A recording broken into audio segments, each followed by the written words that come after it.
We are learning about form and emptiness. This will help us understand ourselves better. Because a very large part of who we are is our body, right? And body is called form skandha, or the form aggregate in Buddhism. We have talked about form is not different from emptiness, and emptiness is not different from form. And we continue to look at form is emptiness and emptiness is form. Now, everybody has heard of a nuclear bomb. Do you know how a nuclear bomb works? Well, we take a very radioactive element such as uranium, a particular kind of uranium isotope, and we somehow break that uranium molecule into parts. We split that atom. And then what happens is that when that uranium atom is split open, it loses a little bit of mass. It's like you cut open an orange, you lose some of that mass, right? Now, this is difficult. It takes a lot of energy, specific kind of energy, like energy knife, to slit that atom open. But when you can do it, what happens is some of that mass is turned into energy. This is according to Einstein's famous formula, E equals mc squared. E is energy, m is mass, c is the constant speed of light. Now you know the speed of light is very fast, so c squared, that's a very large number. That means a small bit of mass times a very large number becomes energy. So a little bit of mass can turn into a lot of energy. Form is not different from emptiness. Mass can turn into energy. And a small mass, very little bit of mass, the atom loses a tiny bit of mass, but it is through this process turning into a great amount of energy.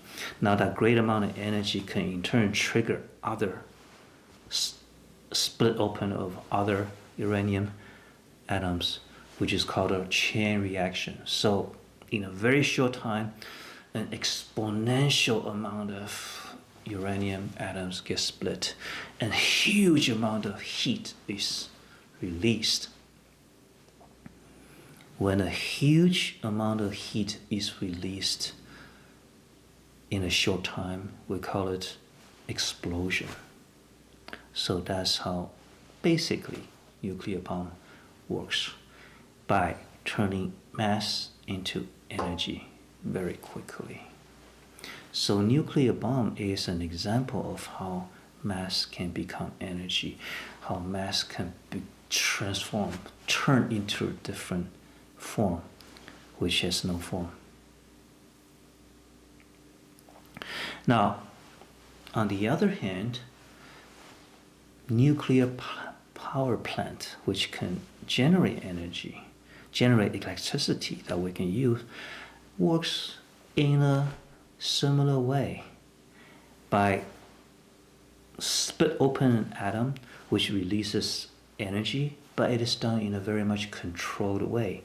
So that controlled amount of heat can be turned into electricity that we can use. So nuclear bomb is uncontrolled energy release. Nuclear reactor is controlled energy release. That's the emptiness of nuclear fission, nuclear reaction. It can be beneficial to us or it can create disasters for us. But either way, these are examples of the exchange of form and formlessness. So now let us go deeper into the nature of this atom. Last time we talked a little bit about it's comprised of subatomic molecules, and then eventually it is something called Higgs particle, and they are not really physical matter anymore. It's kind of like, it's just basic energy field, kind of like a hurricane,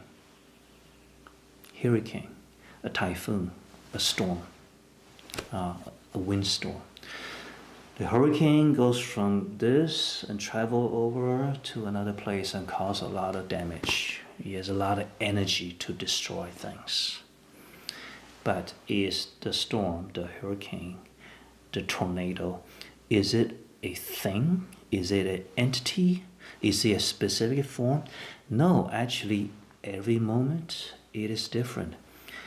The tornado, when it moves from here to there, or the typhoon moves from here to there, it is not a thing called typhoon. It's basically local air molecules gets trapped in this energy field, and then it's constantly changing and constantly changing. But from our eyes, which is very coarse, we seem to see a entity, a form moving along, but it's constantly changing. There's no solid form at any time. Now, our body is actually like that as well. And an atom, so the basic element of form, of physical matter, is eventually like that too. It's just constantly countless Higgs particle forming and dying and forming and dying and forming, moving in a way that we say, oh, the atom is moving from here to there. No, not really. It's just energy moving from here to there, kind of like a storm. So, in the end, form is empty from a scientific perspective. And emptiness is form.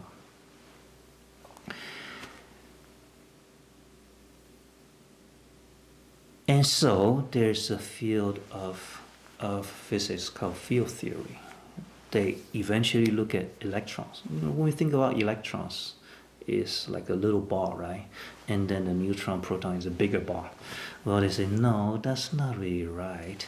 According to quantum physics, it's really a sort of a fuzzy ball of energy. Mostly here, but it could be spread kind of like waves. So it's really electron is an energy, electric field. It's a field, it's spread infinitely. So another way to look at mass, to look at matter, is that there's no single particle, but just superimposed field. Think of like water. You dump one pot of water into another pot of water and another pot of water. Some water may be brown, and some water may be clear, and some water may be yellow. But you mix it together, superimpose on each other, is a big pool of water. How rivers move, turn into oceans. So the whole world, form, physical matter, is basically a field. Many different kinds of fields, energy fields imposed on each other. So that means what? That means you, I, my body, looks solid. It looks solid. But actually, from a quantum field point of view, from physics point of view, every single particle of my body is infinitely spread into the entire cosmos. It's just that the field of influence is mostly here. I make most impact here. and much less impact there. But not zero. There's still impact, there's still influence. So, in a very real sense, you are nowhere and you are everywhere. That is not science fiction. It is what physicists have discovered about matter. So literally you are everything, everywhere, all at once. I haven't seen that movie. I heard it's a good movie. But we're not talking about hopping different parallel universes. No, we're talking about this universe right now, right here. You are literally everything, everywhere, all at once. But we're not uniform. So you're not me, I'm not you. No, we have karma field. Our karma field, my karma influence is mostly centered around more or less here. I influence the people around me, people who get in touch with me. Of course, with internet, the influence can be extended very wide, but still, the influence, the karma field is different. So, that is closer to the reality of who you are, your body. The reality of your body. Form is emptiness. Emptiness is form. Think about when you were born. You were turned into a very little sperm and an egg combined together, and then now you are huge compared to that fetus. You're huge, right? But is this you? Is this you? Now, there are scientists, biologists who say our body is basically bacteria. You are basically an aggregate of bacteria. Some scientists say that. Yeah? So, who are you? What is your body? So there's so many different perspectives to look at your body. And not one single perspective you can say is the absolute total truth, right? And we have learned many different ways to look at this body of ours. And certainly you can look at it from an impermanence point of view, from an interdependent point of view. You depend on the food and water, you depend on the air, and you also throw out these things. So your body is dynamic, your body is changing, your body is more like a river or a storm than a rock sitting there. Even a rock sitting there is exchanging matter with energy. Yeah? So, impermanent, interdependent, and that is why it is so difficult to define the boundary of your body. In fact, it is impossible. You are everywhere, all at once. So, what does that mean? That means you are much less than who you think you are. Well, this is mostly empty space. And you are spread much thinner than you would like to believe. But yet at the same time, you are much greater than who you are, who you think you are. You are much greater than who you think you are. Your circle of influence, your karma, hopefully good karma, not bad karma, the karma you create through your body can be much greater than you imagine. So, if we look at the karma influence, the karma body, everybody's karma body will be very different. Some people have a huge karma body because they have a lot of influence on others. Some people have little, relatively very little karma influence. They don't make a lot of difference. But the reality is, all of that can change at any time because of interdependence. When the conditions change, you change. So let's go back to what we've been saying. Impermanence, interdependence, incomplete control. That is the nature of your body. Now that is how we can begin to see the true nature of our body, our form skandha.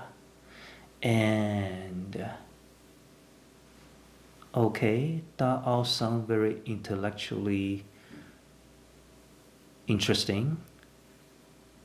How does it affect me? Does it actually affect me? How is it relevant to my life? Well, it certainly is relevant. For example, when you understand all of the above, what does this mean when we think about somebody is beautiful or somebody is ugly? What is the reality of a beautiful person or an ugly body? Does it make a lot of sense? Well, yeah, of course it makes some sense in the sense that it can influence people's actions and therefore influence people's karma. But the reality of beauty and ugliness is empty, isn't it? And of course then, skin color. How relevant is skin color? We all know that in human history, skin color has been used to judge people as being superior or inferior. Right? To the point where even some people are enslaved because of their skin color or other racial characteristics. And so what does it say about your skin color or hair color, or whether you are slim or fat or even healthy or not healthy, tall or short? How relevant really are those characteristics? These characteristics of body certainly exist. But what does it mean? Some characteristic is better or worse or superior or inferior? What does it mean in terms of your karma, your circle of influence? We can see very quickly that these physical characteristics are pretty superficial, and basically they come from concepts that we imagined. They don't really correspond to reality, right? So false views have led to enslavement, to abuse of certain population, right? Certain category of people. So when we understand the emptiness of the body, we can understand better the equality of people. Can't we? Equality, at least based on physical characteristics. So the concept of equality have a deeper meaning. Ultimately, our body is empty of any fixed characteristics. So we are all fundamentally equal. So what does that mean? That means just like I have feelings, people of any color or any other kind of physical characteristics have feelings too. We have desires, we have aspirations, we have pleasure and pain, suffering and happiness.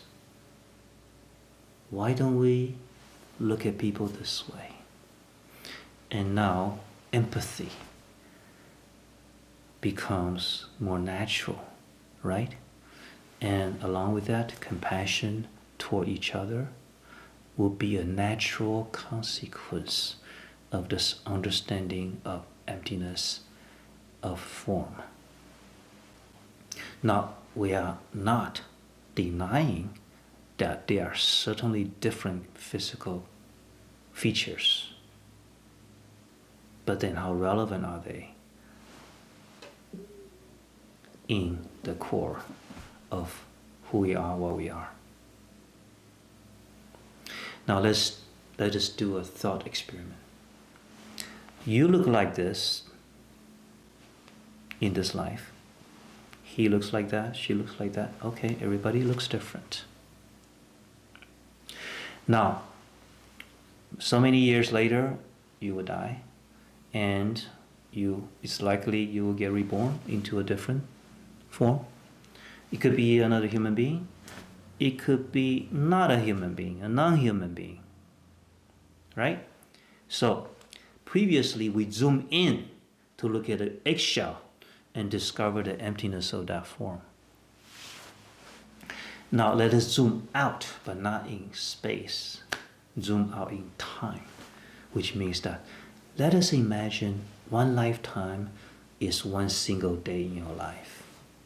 So every life you will live an entire lifetime. Shrink one lifetime's time into one day. What does that mean? That means at the end of the day, you die, you get reborn, and you become a different living being the next day. Now you look at yourself in the mirror. Today, I look like this. Tomorrow, I look completely different. And the next day, I look completely different. Now, if you were able to remember the previous days, and every day you look at yourself, today you are a man, tomorrow you are a woman, the next day you are a dog, another day you are a cockroach, another day you are a panda, another day you are a heavenly being, another day you are an ashura. Wow. And that's all the different lifetimes you have lived. What is your form? What is the reality of your body?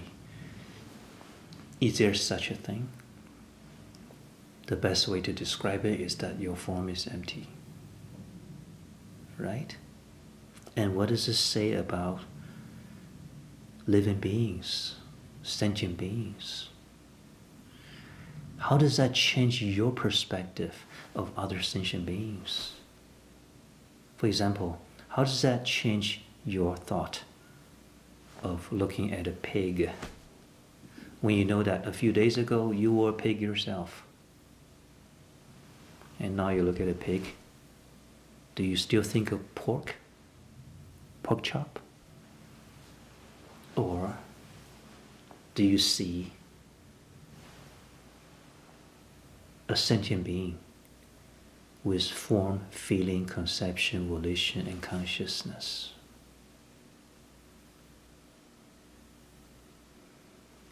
So in this way, we're getting closer to understanding the reality of who we are.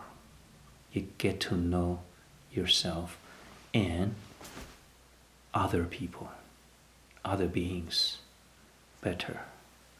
It could be quite confusing, of course, and it will take a lot of reflection and contemplation, but it is important. It is important to gain this deeper understanding of our body. Now, there's more to this. Form is emptiness. For example, when we look at our body as a primary example, but we can also look at other people's body in a similar way. We can also look at other external forms, like not sentient beings, like mountains and rocks and tree, wind and ocean and so on. And we'll find something similar. Everything is inseparable. Everywhere, all at once.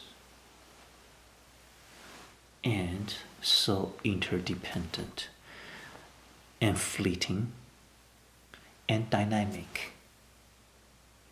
When we die, our body mass is not able to support itself's functions. That's why we die. But then this dead pile of mass becomes energy intake for other living things. And when other living things die, they become energy for us to sustain ourselves.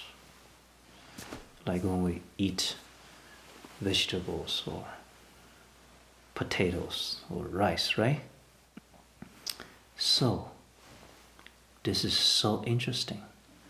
We are so much part of everything else.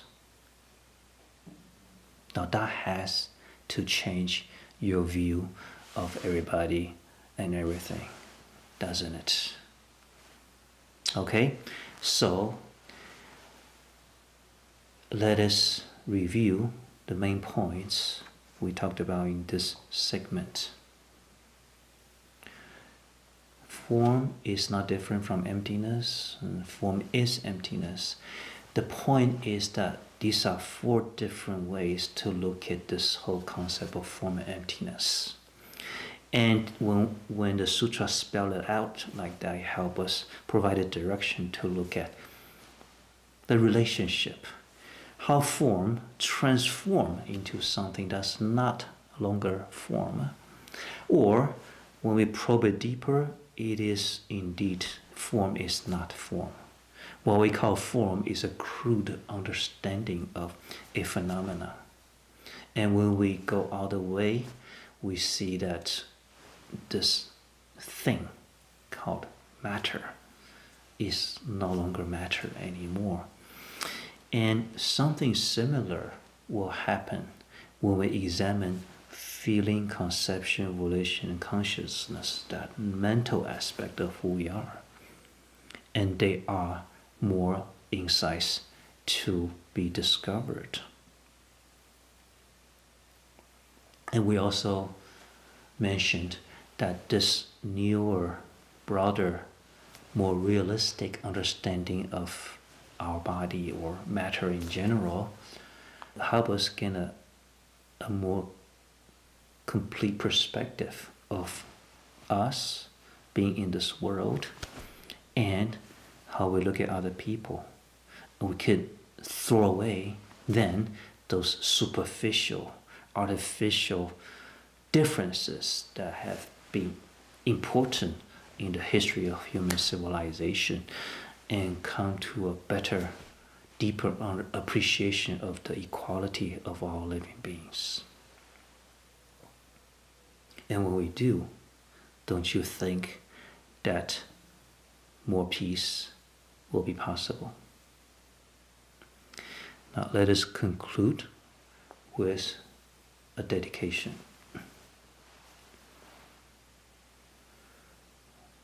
May the merits of our deeds reach every part of the world.